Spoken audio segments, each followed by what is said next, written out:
very good afternoon, distinguished speakers, participants, ladies and gentlemen. First of all, please allow me to introduce myself.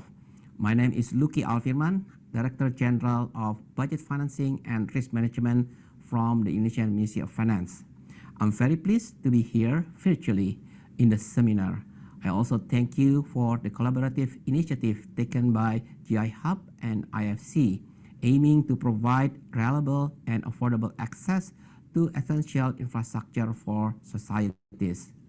Improving the social inclusivity of infrastructure and addressing subnational disparities is the key to achieving a long-term and sustainable recovery from the COVID-19 crisis.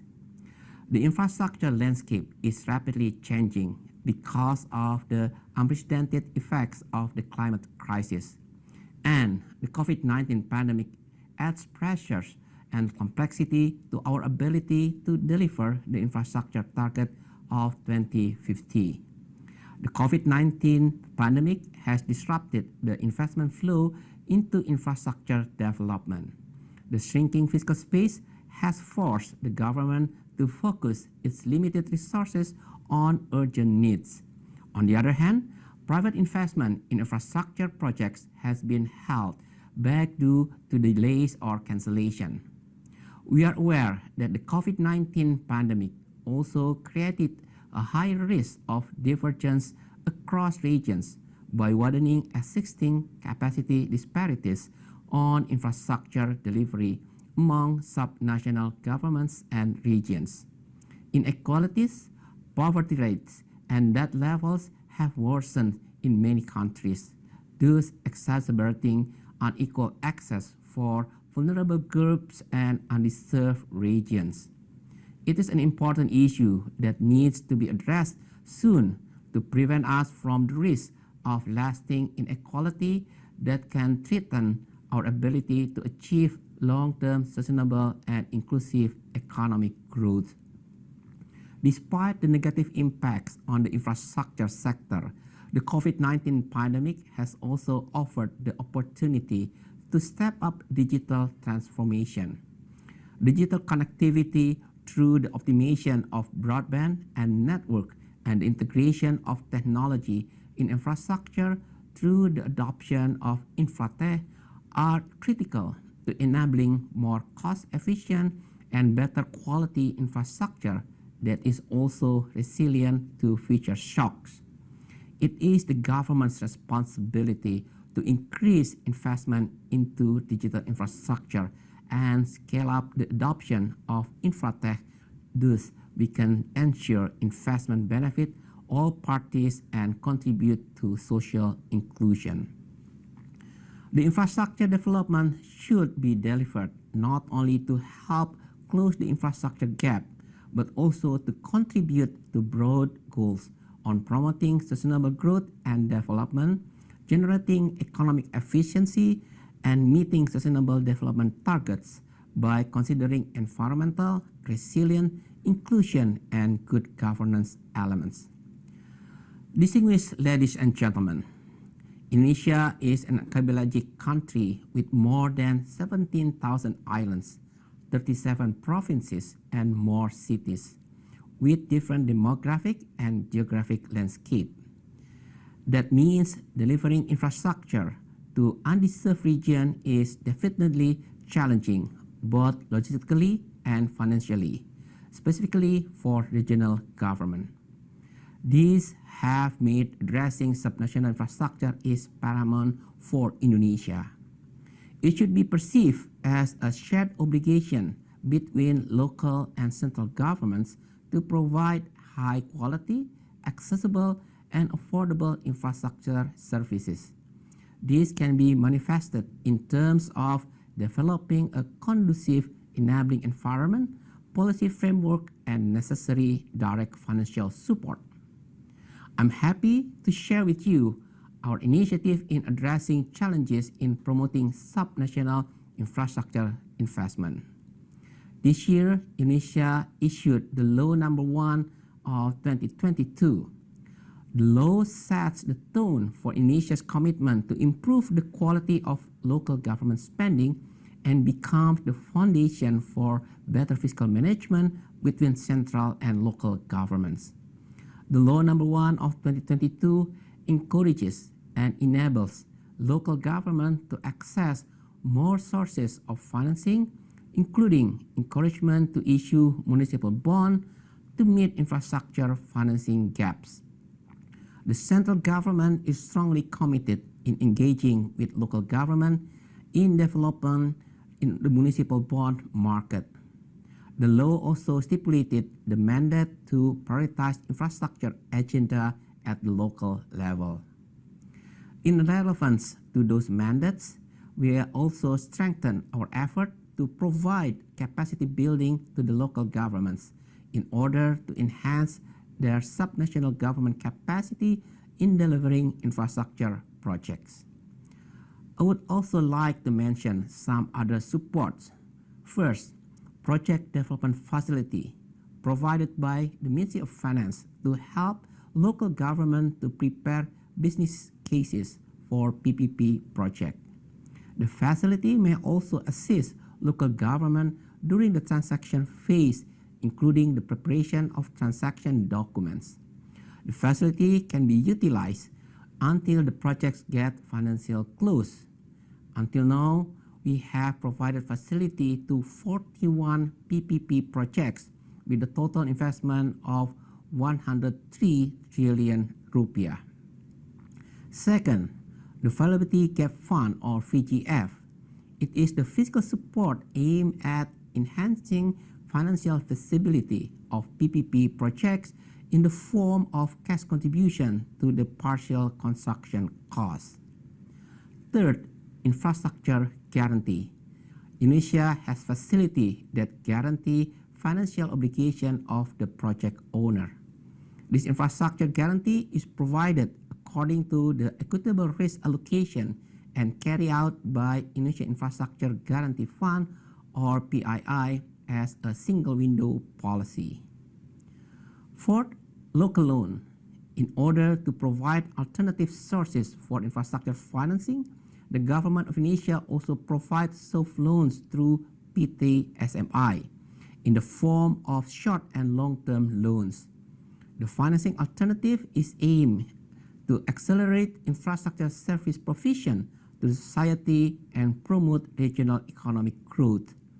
This facility is more encouraged during the COVID-19 pandemic as one of the national economic recovery programs to help local government recover from the fiscal constraint issue in fulfilling infrastructure investment.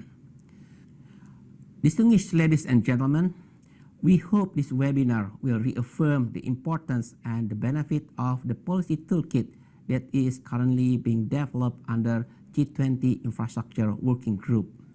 This toolkit is aimed as a reference and encouragement to governments at the central and regional levels to consider strategies and mechanisms that can be taken to mobilize funding and financing sources, including highlighting the support that governments can provide to regions to encourage regional infrastructure investment.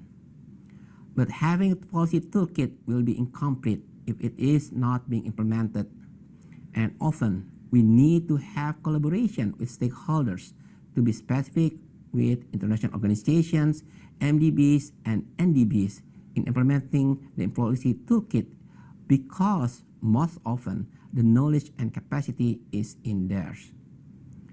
And having this forum is a great chance for policymakers and those involved in infrastructure provision to exchange ideas and information on how these innovative financing approaches can be activated and adopted more widely and globally. Distinguished ladies and gentlemen, many areas will be discussed during this precious event. I hope we will all enjoy and have fruitful discussions. I will stop right here and thank you very much. Keep safe and stay healthy. Terima kasih.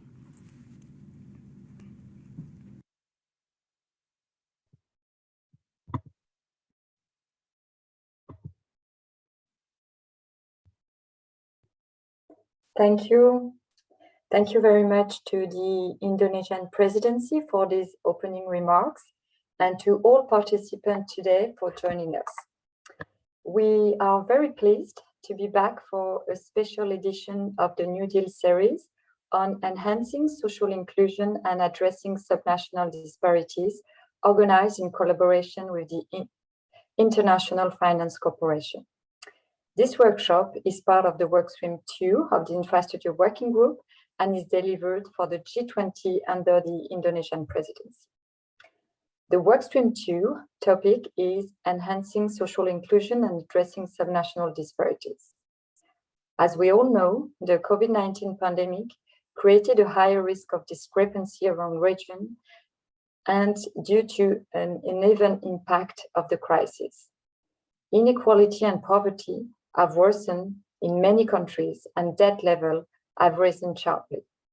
This has resulted in unequal access by vulnerable groups and underserved regions to the fiscal support and investment needed to recover from the crisis. It is therefore critical that both public and private sector enhance social inclusion by effectively mobilizing inclusive infrastructure investment to reach vulnerable groups and underserved regions, especially at the subnational level. A few days ago, at the high-level workshop on funding and financing inclusive and quality infrastructure investment, organized by the OECD and ADB, were discussed the important role of subnational government to address these issues and the challenges they faced to access finance. Today, we will continue the discussion at the project level and hear from stakeholders practical solutions to bridge territorial disparities and mobilize public and private investment in regions and cities. The first project is very interesting. It's a very interesting telecom project through an innovative investment platform, EdgePoint, to improve connectivity by investing in the telecom tower sector in the Philippines, Indonesia, Malaysia, to close the digital bridge in underserved regions. Access to connectivity and reliable connectivity is key to growth, education, access to job and health services, and is one of the main challenges in remote areas across G20 countries. Ensuring high-quality connectivity for all places and people will become even more important as activities such as work and education and even health are increasingly conducted in a remote manner. The second project, with the municipality of Ekurhuleni in South Africa, will explore how subnational government can access the bond market to finance social infrastructure. We know that subnational governments are important infrastructure investors. In G20 countries, these governments are responsible for almost 60% of public investment, and yet they face specific infrastructure investment challenges, such as access to domestic capital markets. This raises the question of the credit rating and creditworthiness of these municipalities, which comes to assessing which dedicated fiscal resources and other revenue they can beneficiate, which transfer from the national state, and what are their institutional capacity and risk profiles. We will explore all these questions during the second panel discussion. And to close this session today, on these two topics, we will have some insight from two OECD reports delivered for the G20, Bridging Digital Divide in G20 countries and Addressing Territorial Disparities in Future Infrastructure Needs, delivered for the G20 under this Workstream 2. And I really would like to thank the OECD for participating to the workshop today. And now I'm delighted to have the privilege to co-moderate another session with Isabel Chatterton, Regional Industry Director, Infrastructure and Natural Resources, Asia and Pacific at IFC, to speak about IFC's work in the area and introduce us to the panelists and transaction for today. Isabel, the floor is yours. Thank you, Maud. First of all, let me say that I'm absolutely thrilled to co-host the 7th webinar, Enhancing Social Inclusion and Addressing Subnational Disparities. As many of you know, IFC is the private sector investment arm of the World Bank Group, and we are the largest multilateral focused exclusively on supporting development through private sector in emerging markets. IFC champions inclusive business, but first by developing strategies to foster inclusiveness in investments. Second, by creating solutions for clients. And third, by delivering thought leadership. With 23 billion committed to inclusive businesses since 2005, IFC is a leading inclusive business investor. These commitments, as you can imagine, reach all industries: financial markets, agribusiness, health, education, technology, but of course, infrastructure. So on the theme of subnational finance, I wanted to say that IFC finances both municipal and other forms of local government, for example, provinces. We also finance their entities, such as, say, municipal companies, either directly or indirectly through financial institutions. Since 2004, we have invested across 50 different projects with own account of IFC's own resources of about $2 billion in 18 countries. Today, as Maud has mentioned, we are presenting two really interesting case studies on the investments by IFC, how IFC has supported addressing the social inclusion and subnational disparities. The first case study, to clarify, IFC provided long-term financing to the municipality of Ikuruleni, and through our participation in two local bond issuances, we supported the city's capital expenditure plan. In the second case study, IFC financed EdgePoint through Digital Bridge to expand next generation connectivity solutions, and through that investment, hopefully bridging the digital divide and enhancing inclusiveness of development. So with that, let me say that we are absolutely delighted to have two senior client representations today at this event. Without further ado, please let me allow you to introduce our panelists. So to start, Mr. Imran Jumahoy. Imran is Vice President at Digital Bridge Investment Management. Imran is based in Singapore, and he focuses on evaluating and managing the firm's investments and opportunities across the entire Asia-Pacific region. Imran joined in 2020 and has been active in EdgePoint's infrastructure since its inception in the region. Our second guest panelist, Mr. Mogale Makola. Makola joined the city of Ekurhuleni, the finance team in that city back in 2013 as a divisional head for financial reporting.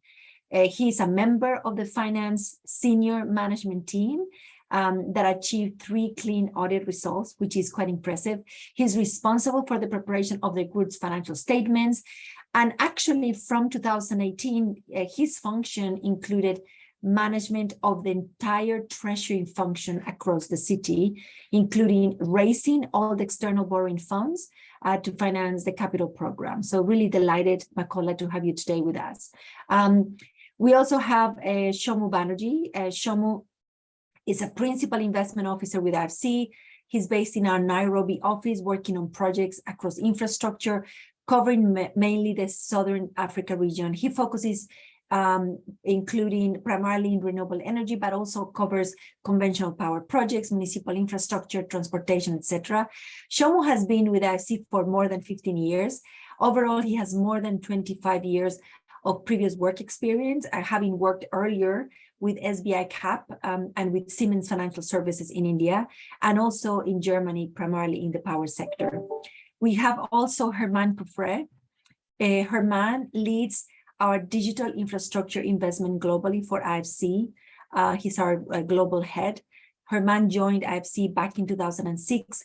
He has been part of the investment team focusing on telecommunications infrastructure since 2008. Today, Herman is responsible for overseeing IFC's 1.4 billion annual investment program in emerging markets across all telecom infrastructure verticals and subsectors. So that includes broadband, data centers, small cells, DAS, independent tower operators, IoTs, Tesco, mobile operators, etc. Herman also leads a nascent media and late-stage technology investment program. Prior to IFC, Herman led an acquisitions turnaround team, quite impressive, at a distressed asset fund out of Argentina. And he also worked as a strategy turnaround consultant with Booz Allen and Hamilton based in Chicago. in the US, Sao Paulo in Brazil, and also out of Buenos Aires in Argentina. And it's also our pleasure to introduce Ana Isabel Moreno Monroy today from OECD, Regional Inequalities and Demographic Change Program Manager at the Center for Entrepreneurship, SMEs, Regions and Cities at OECD. Ana previously worked as a visiting assistant professor at the University of Barcelona and at the London School of Economics. She has published extensively in leading academic journals, including the Journal of Development Economics and Regional Science and Urban Economics. So with that, absolutely delighted to be co-hosting this event today. Let me hand over to the panel. Maud, over to you. Thank you very much to everyone for joining us today. Thank you very much, Isabel. And I will open the first panel discussion. So with Herman and Imran. So the first question is for you, Herman. What is the mandate of IFC in the tower sector in Asia and its role in promoting connectivity? And why connectivity is a key to addressing the digital divide, and how, as an investor in EdgePoint, you support such a mandate? Thank you very much. Thank you, everyone. Thanks for the introduction. It's great to be here. So IFC's mandate as far as digital connectivity is fairly simple. We support private sector to provide affordable, ubiquitous, and reliable broadband connectivity, right? So let's think about these three words. Affordable, it's important because if you have a connectivity but people cannot pay for it, then the whole purpose of connectivity is defeated, right? If you think about recent investments like we've done with our partners at Digital Bridge on EdgePoint, in a country like Philippines, the MNOs and mobile operators spend roughly 40% of their revenues in CapEx deployment. This is a lot of money. Internationally, we're looking at mobile operators deploying about 15 to 30%. That money needs a return, and the companies like EdgePoint and generally independent towercos are essential to support connectivity by way of spreading that cost across different operators. So there was no tower sharings in the Philippines up until the inclusion of new towercos into the market, and we expect generally that once towercos enter the market, that the co-location rate, which is how many operators you will have sharing a tower, goes from roughly 1 to 1.8. This means that essentially you cut the CapEx need by half. And this means that reaching more customers, particularly in rural areas where it's more difficult to make money, is easier. So towercos are essential to telecom market development. So on ubiquitous, by ubiquitous we mean that towers need to be everywhere, right? Philippines has 7,000 islands. Indonesia has 17,000 islands. How do we make sure that there is a tower in one of these markets? One, if it's very expensive to deploy those towers, then the operators are not really incentivized to doing so. Towercos allow this to happen because they spread the cost across different operators, right? And reliable, towercos play an essential role in providing reliable connectivities because it's the only thing they do. An operator provides voice services, data services, digital finance services. We're seeing them provide mini grid services. Maintaining the towers is not a core business of theirs, but it certainly is the core business of a towerco.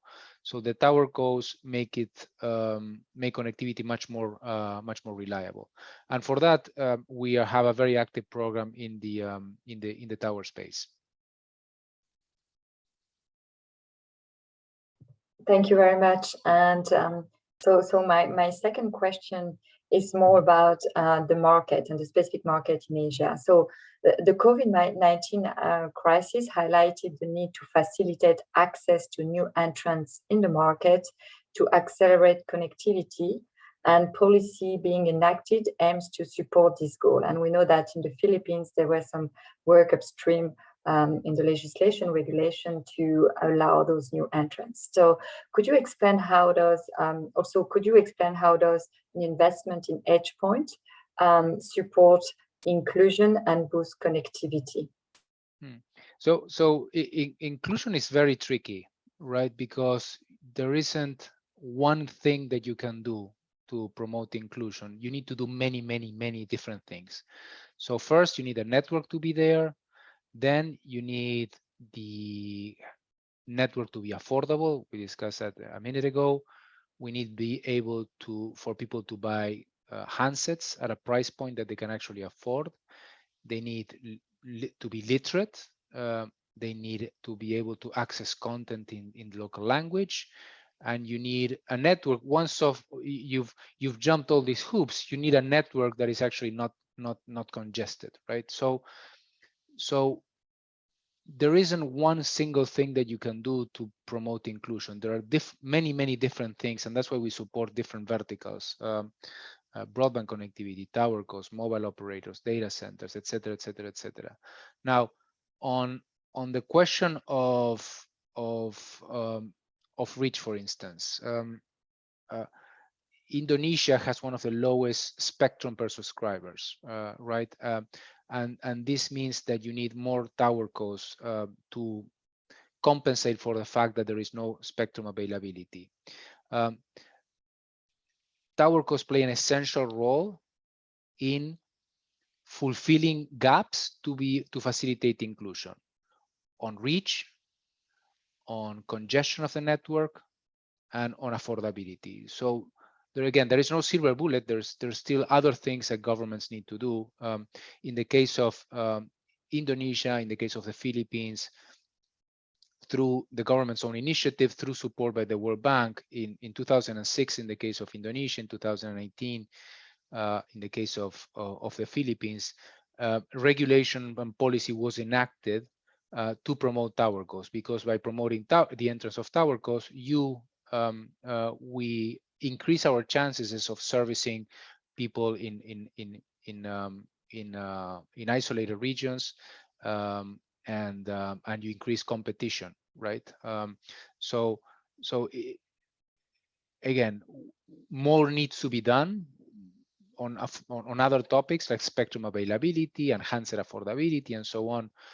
But the governments have taken a great important step in introducing competitors and introducing tower costs into the market to address at least 3 of the 5 key topics that have to do with reach, affordability, and no congestion of the networks. Thank you, and over to you, Isabel. Thank you. Very interesting indeed. So Imran, let me turn to you and talk about Digital Bridge, right? Digital Bridge is a truly global investment firm. It owns, operates, and invests in digital infrastructure. Last year, Digital Bridge-backed EdgePoint infrastructure purchased close to 3,000 towers in the Philippines. Could you tell us a bit more about this transaction in particular, and explain not only the role of Digital Bridge in the Philippines tower sector, but more broadly, the role to overcome the digital divide in underserved regions? For sure, and thank you very much, Isabel. Maybe a few things. So Digital Bridge saw the decision to expand EdgePoint's presence to the Philippines as strategic, given the strong macro tailwinds that we saw in the market, namely that the Philippines has got a growing population. GDP historically has been growing at about 5 or 6% per annum. The market is really driven by domestic consumption and a young, highly digital and mobile first population. The Philippines has 126% mobile penetration, which means there are more mobile phones than people in the country. And also the forecast for data consumption between 2019 and 2024 was a 37% CAGR. So that's a really high number of growth in data consumption in the market. The transaction itself was actually precipitated by the liberalization of the tower market in the Philippines, which resulted in the passing of the Common Tower Policy, some elements of which Herman alluded to a second ago. Effectively for us, the three key ones being, number one, that the Common Tower Policy mandates infrastructure sharing, which in turn means that, for that CapEx to get a return, it's actually easier when the infrastructure is shared. Secondly, there's a generation of a towerco market. And third, the entry of DITO, which is a third mobile network operator in the country.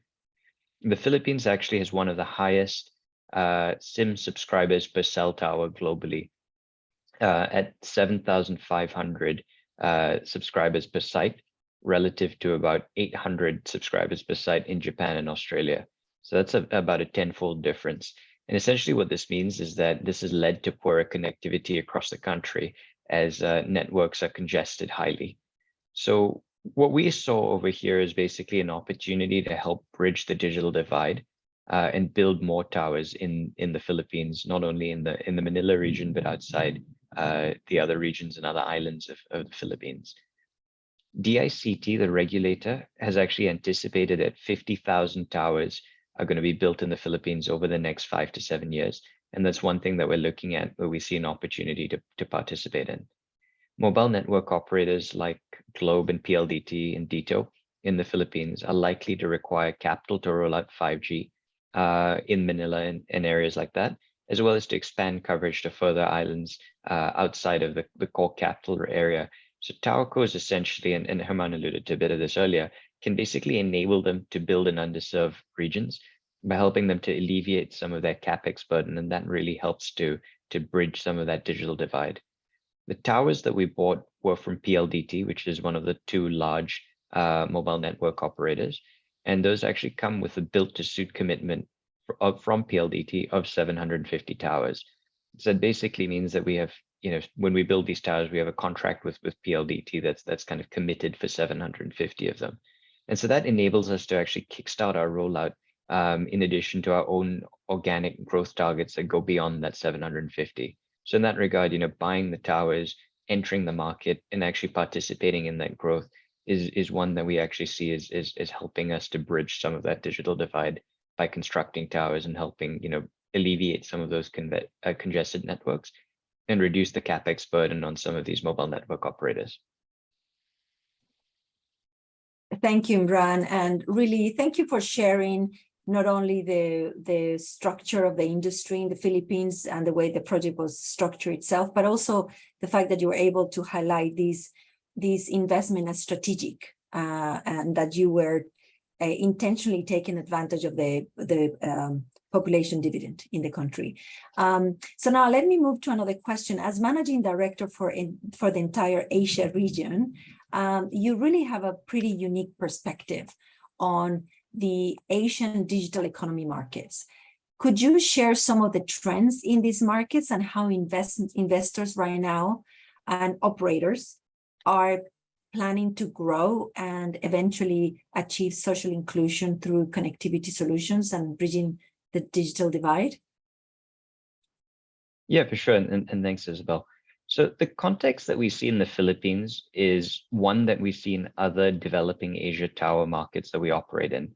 Essentially, that there is a highly digital, young, and mobile-first population with less than ideal connectivity experiences, most often seen by higher SIM subscribers per tower than in developed economies. Now, that's not always an indicator, but that is the easiest indicator to look at.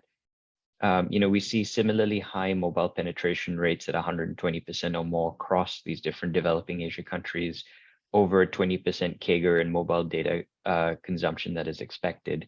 And for example, EdgePoint has got a presence in Malaysia where there's 1,600 towers per SIM subscriber, so double that of a developed country benchmark. And in Indonesia, it's 3,300, so roughly 4 to 5 times that of a developed country. So this is one of the major reasons why we partnered with the EdgePoint management team to pursue opportunities to build and operate towers in Southeast Asia. We started with Malaysia and Indonesia, and we've moved on to the Philippines now. We believe that better connectivity will enable populations in remote or lower income regions to improve social and development outcomes.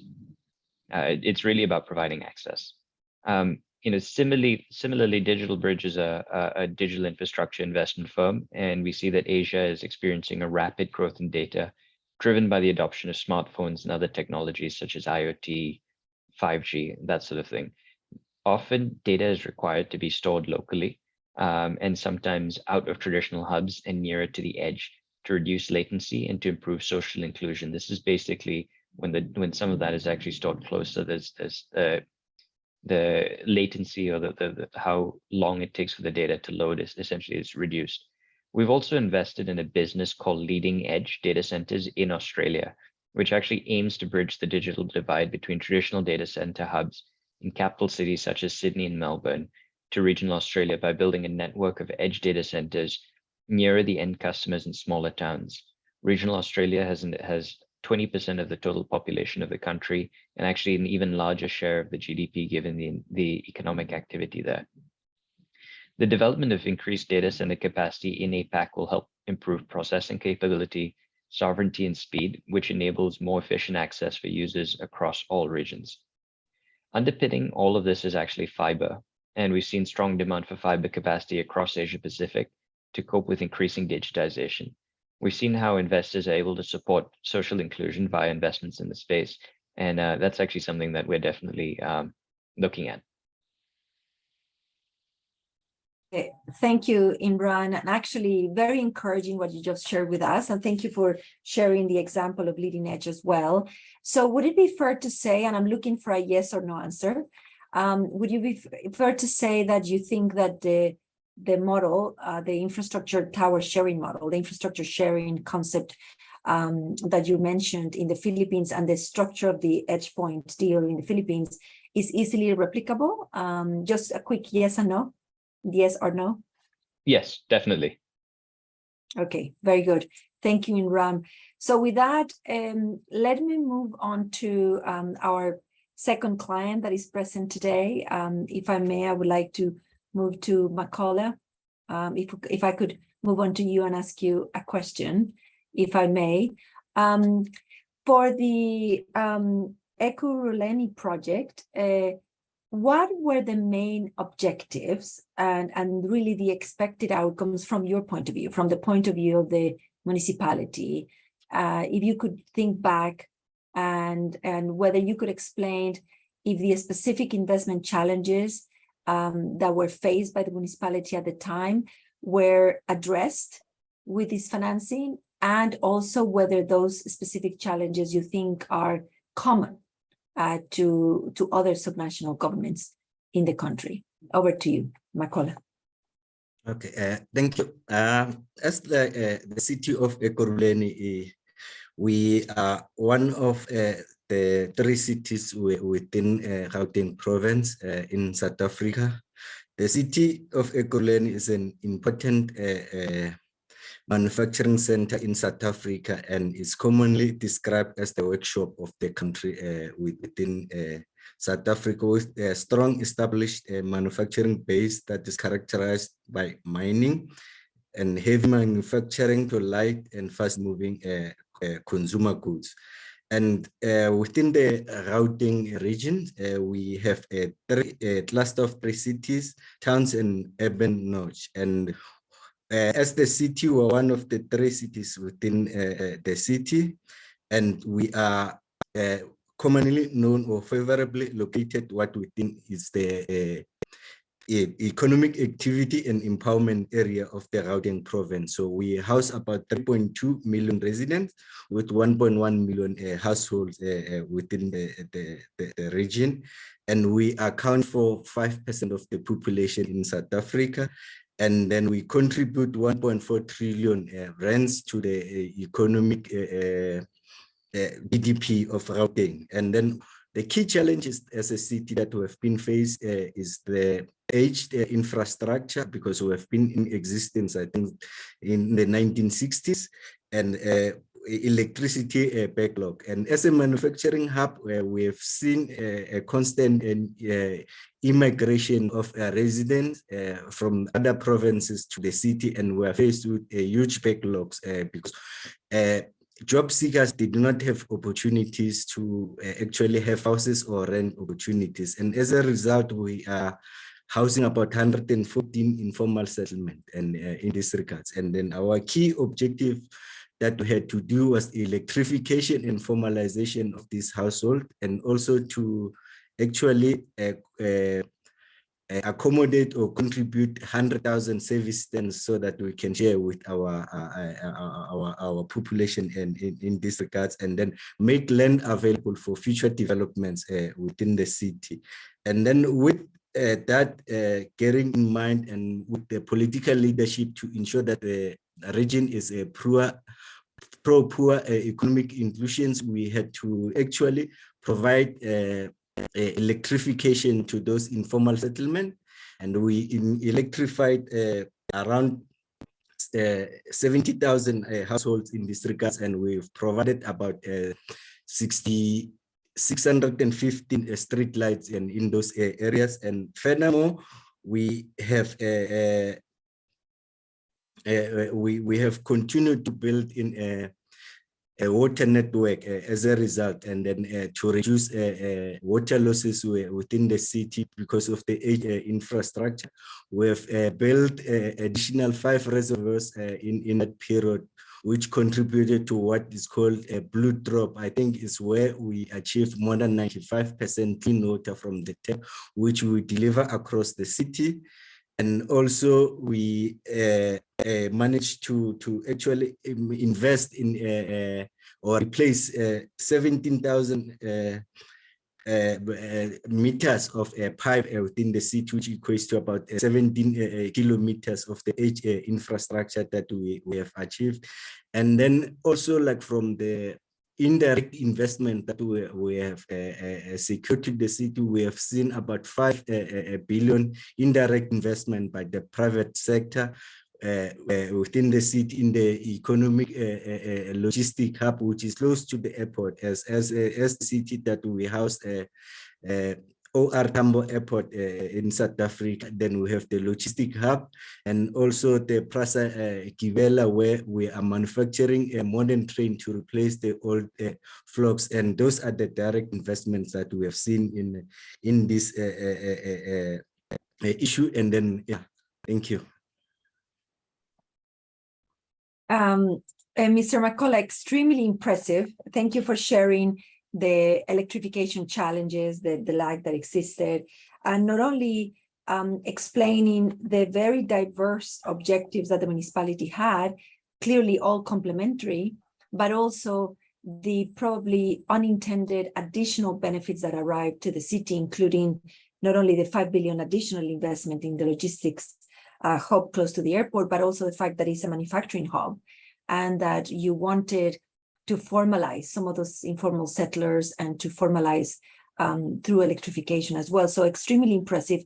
Let me touch upon one point, which is specifically about the credit rating process for municipalities, which usually requires an assessment of the institutional capacity within the municipality.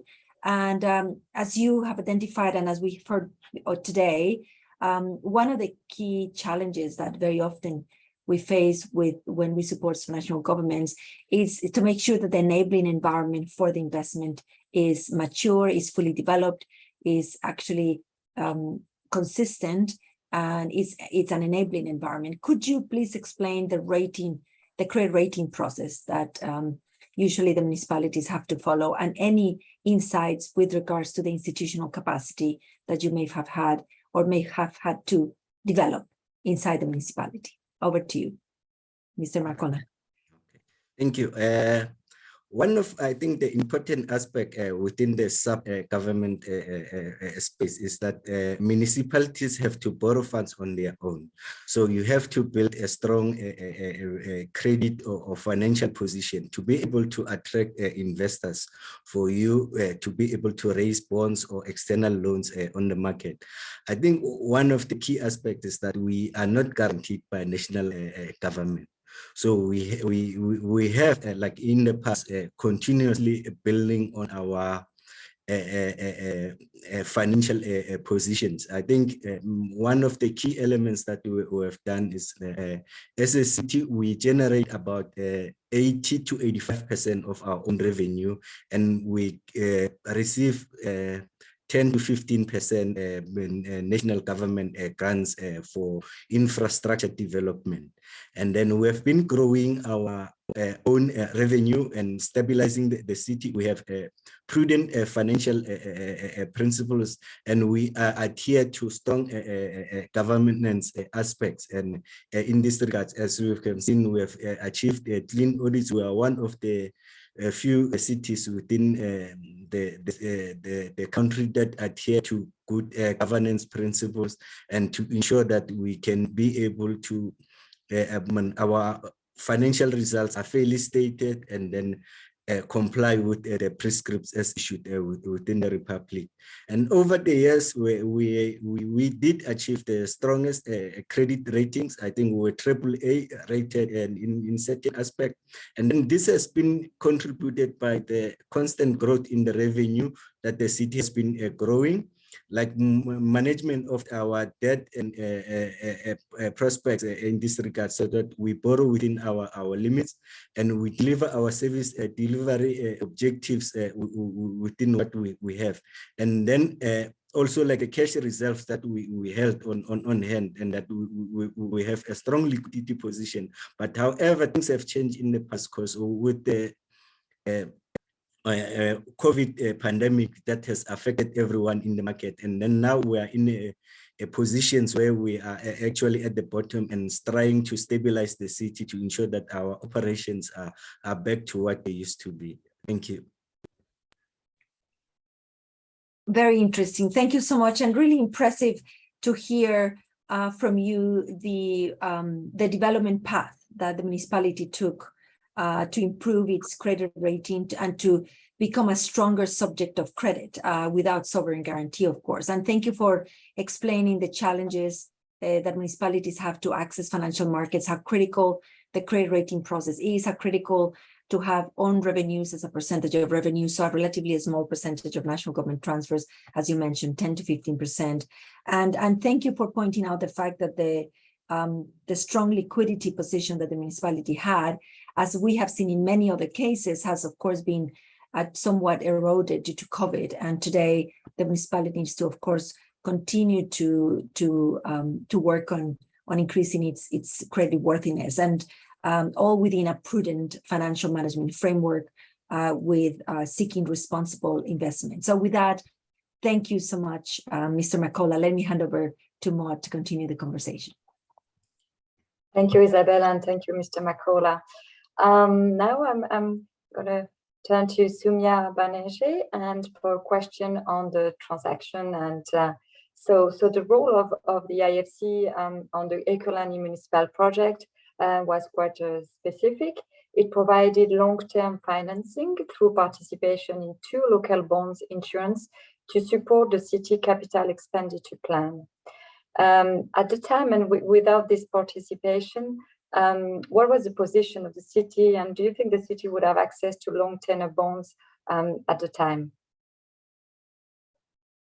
Thank you very much, Maud, and thank you, Mr. Makola, for joining and explaining the context of the city and everybody else who's there. So my answer is a bit nuanced. So as you heard from Mr. Makola, the city is actually quite well known. It's actually a very important city in the overall context of South Africa. The OR Tambo Airport is the largest international airport of South Africa, and it is located within this municipality, and it is neighboring on Johannesburg. As Mr. Makola laid out, it has got a very important task in terms of providing basic infrastructure to a large number of people who are employed within this city. The city itself is well known, well managed, and at times in the past it has enjoyed one of the highest credit ratings and has had lenders are quite familiar with it. It is rated externally by Moody's, and although of late there have clearly been some stresses which we are all aware of. So what happened with IFC and the relationship with the city is that even though the market knows it quite well, the first bond that we did was in 2017, and the second one was in 2020, if I remember correctly. And in both these times, there was a market disruption. There was a pretty significant market disruption. The good thing is that there is a very robust regulatory environment that the cities have to follow in order to raise money. And this was apparent to the city and the city's management that there was going to be a market disruption. So if you ask me in the context of those two bonds, when those 2 points of time when IFC invested in the bonds of the city, yes, at that point of time, it was pretty clear that there was going to be a significant challenge for the city in raising the kind of tenors that they are used to, because the market was just not ready. So in 2017, it was more of a general market disruption for certain macro issues that were happening. This was related, if I remember correctly, with some of the commodity prices. But in general, there was a disruption in the market and long tenor was not being offered. Whereas in 2020, it was more the onset of COVID, which came on very suddenly and disrupted the city's plans for investments which were already programmed. So that is the context in which IFC came in, and with that nuance, yes, in those two areas, we had a lot of discussions with the city management as well, internally within IFC as well, and it was pretty clear that the underlying investments commanded typically in a normal situation longer maturities, and the market was disruptions were not allowing the city to access that, and IFC helped tide over, let's say, some of these market uncertainties. Thank you. Thank you. And just to continue on that, the key topic of this session is to understand how to mobilize funding and financing for investment in regions, cities, and municipalities. And of course, as we just discussed, the creditworthiness and also the size of the city, its own revenues and fiscal revenues are very important to assess this creditworthiness. But could you explain how the structuration in that particular transaction allowed the participation also of local investors and local capital markets, and summarize as well the key success factor of this project? Thank you. Thank you. So to be very honest, the main issues in the structuring, so number one was the maturity, right? And number two really was the currency, right?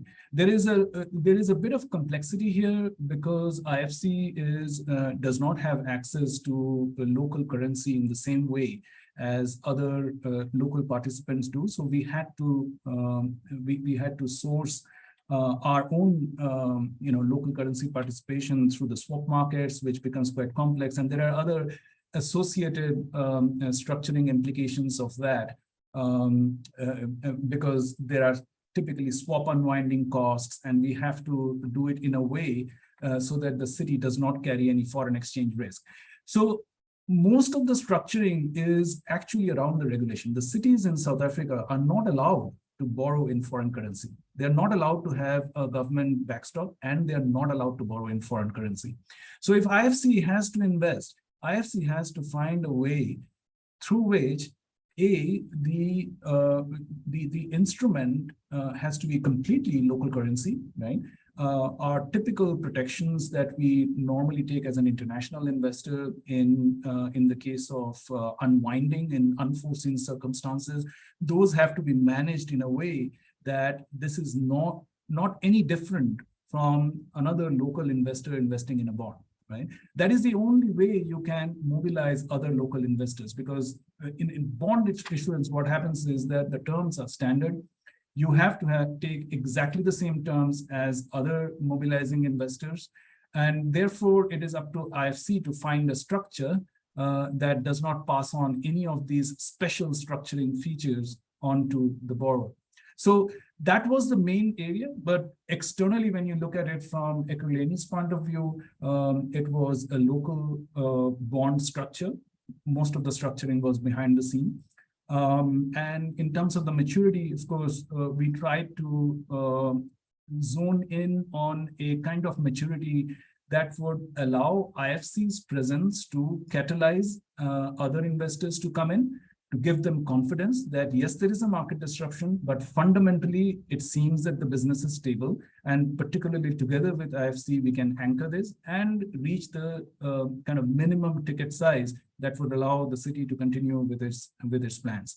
So in very short, I don't think we have enough time to go into all the structuring, but basically we structured a bond instrument that met all the regulatory aspects. And through our anchoring of that and the maturity that we were able to provide, we were able to catalyze at least one other investor in each of these bonds to come in alongside us, extending the maturity and also filling up the ticket size at a pretty critical time for the city.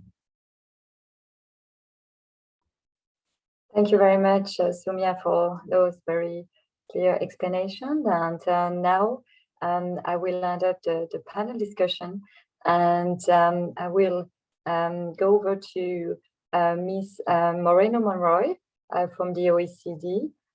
She will provide a short presentation on the key findings of two reports, completely aligned with the discussion we just had. So the first topic, it's about the digital divide and refers to a report that the OECD published last year for the Italian presidency on that question. And the second element of her presentation will highlight some of the key findings of a report that has been done for the Indonesian presidency on addressing territorial disparities in future infrastructure needs, and on some specific topic about accessing to finance by subnational governments. So over to you, Ms. Moreno Monroy. Many thanks for that introduction. Good afternoon, and thank you for the organizers and panelists for this very interesting event. We're very happy to be here. This presentation draws on ongoing OECD work on subnational infrastructure, and in particular, as mentioned, on a report with the same title as this presentation that is currently being considered by the G20's Infrastructure Working Group, and that we hope will be released later this year.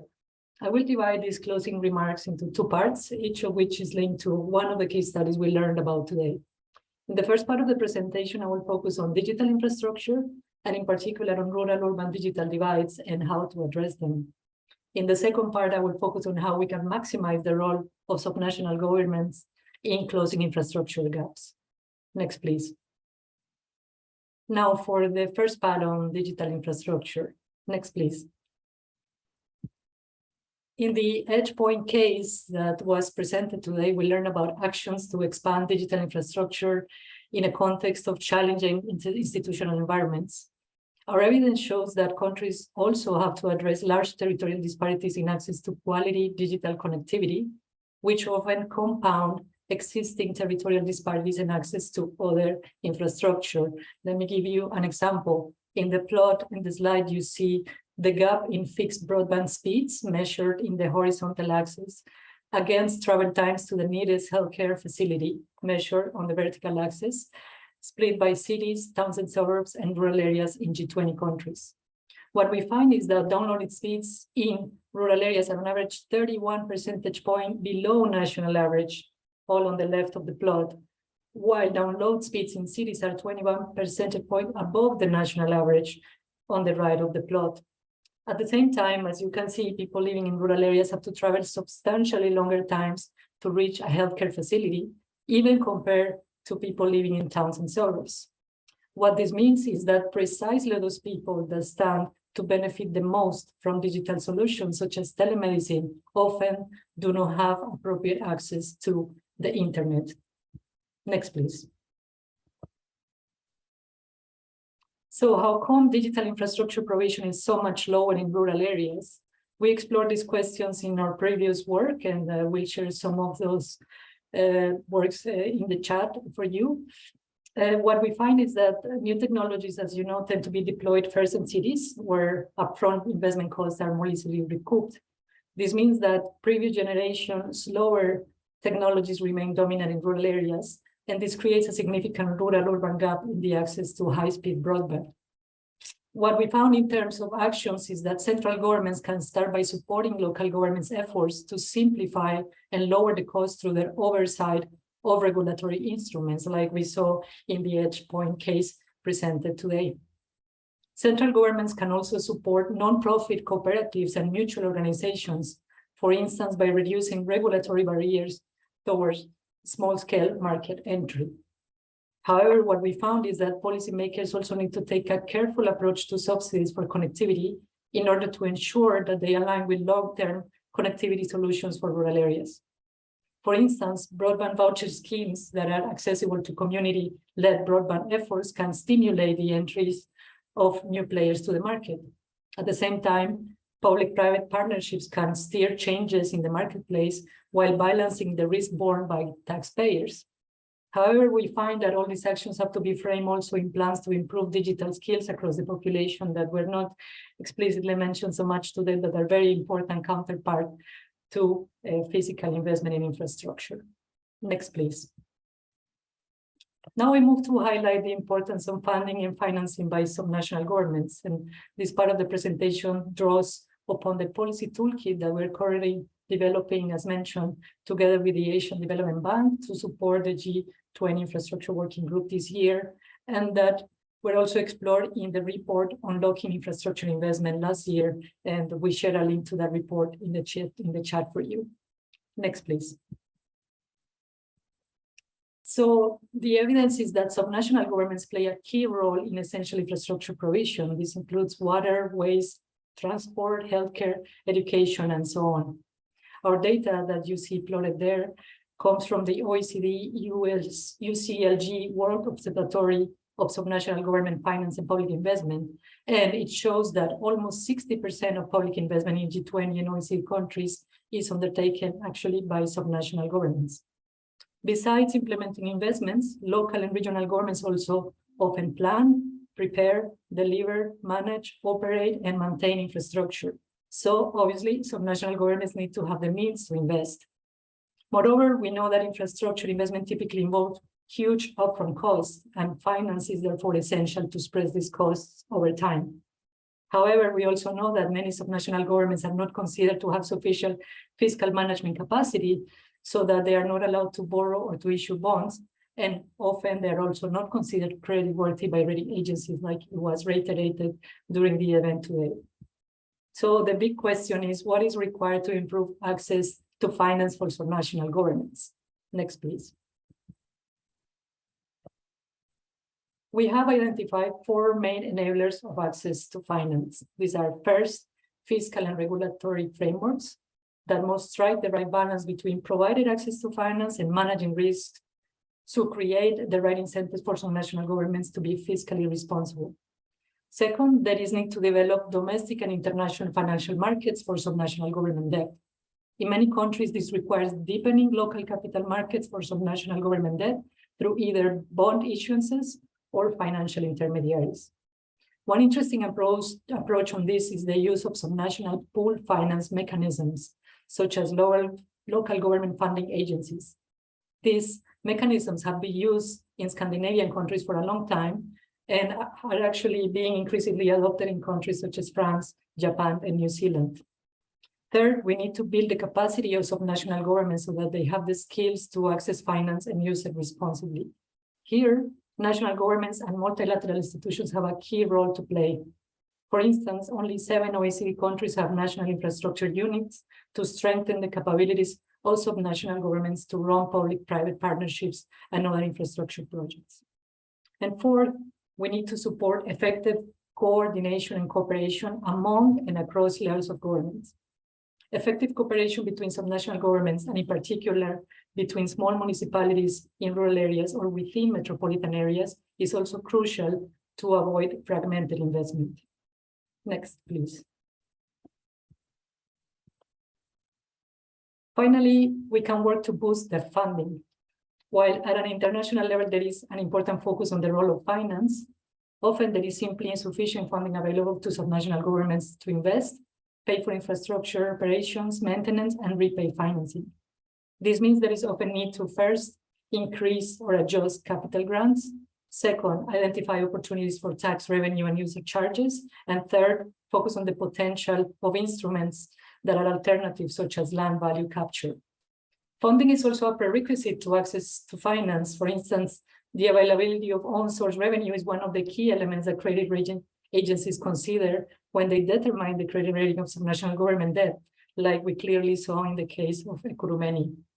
This means that funding and financing are complementary. Next, please. To conclude, this last present an overview of OECD work on regional inequalities and infrastructure. In our work, we combined the production of comparable data and statistics with policy analysis. And all of this work benefits from extensive peer-to-peer interaction, which includes delegates from our Regional Development Policy Committee, that is a unique forum of regional policymakers in the world. We're sharing some more resources in the chat, and of course, I am always available to answer your questions. Next, please. Many thanks for your attention. Back to you. Thank you very much, Anna, for this presentation. And I would like to mention as well that you may have had in the chat, in the general chat, the report that Anna mentioned on the digital divide. It was posted by the OECD. Thank you very much. And you will have access to the toolkit as soon as it's approved by the G20 in a couple of days, I think, or if then weeks. It's very short now. So I would like to really thank all the panelists for their availability, and to thank my co-moderator Isabel, who did a great job as usual, and Anna, and everyone for participating to this session. I hope you had interesting takeaways, and I will say you have a good day, a good night, wherever you are, and see you for the next session. Thank you very much. Bye. Thank you very much. Bye. Thank you. Thank you. Bye-bye. Thanks, everyone. Bye. Everyone, bye-bye.